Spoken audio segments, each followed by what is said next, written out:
and welcome to another session of these 30 days of devotion with Pastor Alex. I hope you're doing well, and don't forget to share this session with someone you love. I know it's going to be a blessing to them.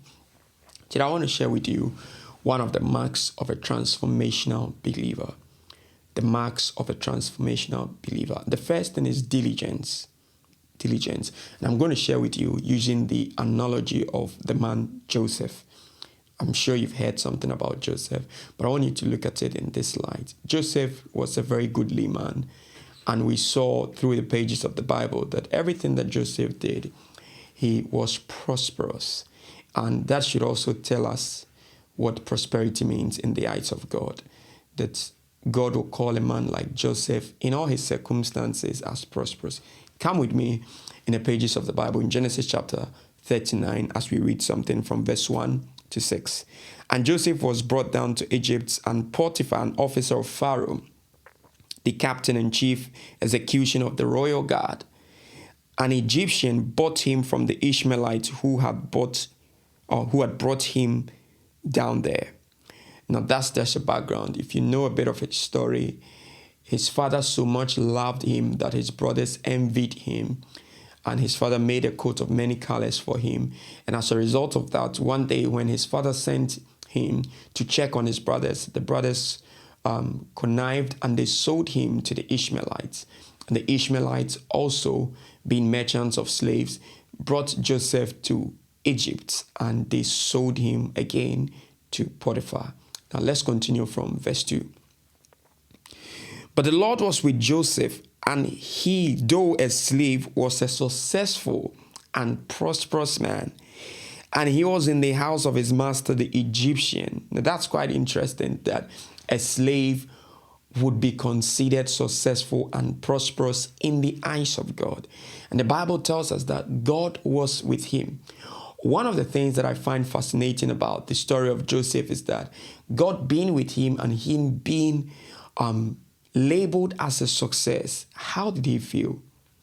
You know, the Bible never told us that Joseph prayed that God, take me out of the hands of my enemies. God, punish my enemies. God, let me become a free man. He never prayed any such prayer. And that also gives us a hint of how to behave when we find ourselves in a somewhat difficult situation. When we find ourselves in a situation where people do not think that's where we're supposed to be. When we find ourselves in trouble, we must learn to also see the light in what we are going through and persevere through it, in that knowing that God is with us. And that's the beauty of God's presence, that the Bible tells us that he said, I'll never leave you nor forsake you. And so that means that whatever situation you find yourself in, note and be conscious of the fact that God is with you. If you're in the fire, he's there with you. If you're in the ocean, he's there with you. If you're in the rivers, he's there with you. If you're on the mountaintop, he's there with you. If you're in the valleys, God is still there with you. And so take note of it. That Joseph was a prisoner. He was a slave. But then the Bible noted that God was with him. Let's look at verse 3. And it gets interesting from there. And his master saw that the Lord was with him, and that the Lord made all that he did to flourish and succeed in his hand. So Joseph pleased Potiphar and found favor in his eyes, and he served him. And his master made him supervisor over his house, and he put all that he had in his charge. So from the time that he made him supervisor in his house, and of all that he had, the Lord blessed the Egyptian's house for Joseph's sake. And the Lord's blessing was on all that he had in the house and in the field. And Potiphar left all that he had in Joseph's care, and paid no attention to anything that he had except the food he ate.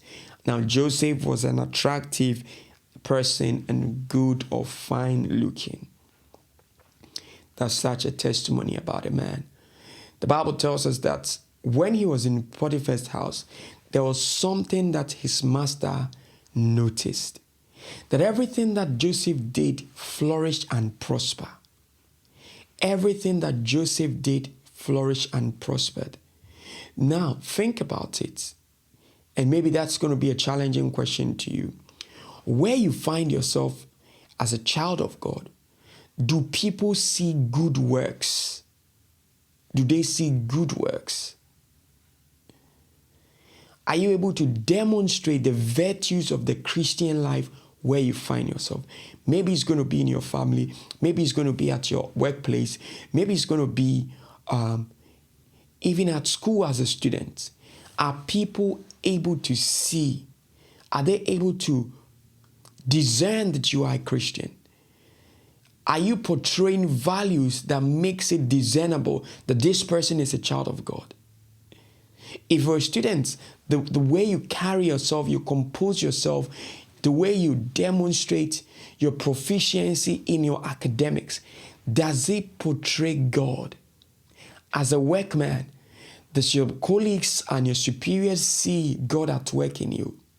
And you see, how you're going to do that is to be diligent in your ways, is to be hardworking in your ways, is to be forthcoming in your ways, that you produce results that demonstrate that indeed this is a Christian. One thing that you have to understand is that laziness, slothfulness, slack, and Christianity does not go together. Slack, laziness, slothfulness, and Christianity should have nothing in common. You know, the Bible tells us that we should work as unto the Lord. And so whatever you find your hands to do, be like a Joseph there. Be discernible. Be a transformational believer. Your presence there should bring about a massive change that everybody should be able to discern. What's going on down here? And then they're going to say, oh, there's a new person here. And what's so new about this? What's so special about this person? Let it be that it's because you're a believer and then you're portraying the fruits of the Spirit. You're portraying ethics that is synonymous with the gospel. Ethics that are synonymous with the Christian faith. Let it not be found that you went somewhere and then the name of God was blasphemed. People are saying, oh, you see, that's why I don't like employing Christians. That's why I don't like employing Christians or people who serve God. No, you should not have that witness. That should not be your testimony. Let it be that because you came here, things are working well. Because you came here, there's trust. Trust has been increased. Because you came here, people are enjoying their work. Listen, and this is going to be for you who are leaders in your field.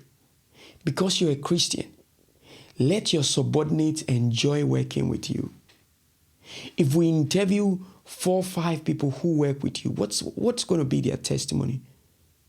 As a nurse in a department, as a worker in a warehouse, as a lawyer in that office, as an analyst in that consulting firm, what's your colleagues' verdict about you? What's their testimony about you? Do they see God at work in you?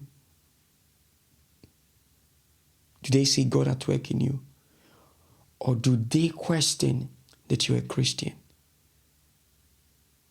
You see, one of the ways that we can evangelize the world and transform our world is through the virtues we demonstrate, especially at our workplace. And this is why it's important. The average person is working at least 40 hours or more. It's more than the time they spend in church. It's more than the time they spend at home. And so if there's any place that we can market our Christian virtues and values, it's going to be our workplace. And before you start talking about your Jesus, show working. Let your results at work be like someone who truly has encountered the God of creativity. Be like someone who truly has encountered the God of purpose. And so as we start a new week, make sure that the effort, the output, all that you're putting into your work, into your business, is demonstrating God. The Lord bless you. Unless I say that that's one of the ways that God is going to bless and increase you. If it's time for promotion, your claim it, name it prayers might not do all the work. It's going to be the work you put on ground that's going to be seen. Don't forget, God looks on the inside, but men who we relate to look on the outside. Let your output be synonymous with what you believe God sees on the inside. I hope this blessed you, and you're going to share this with someone.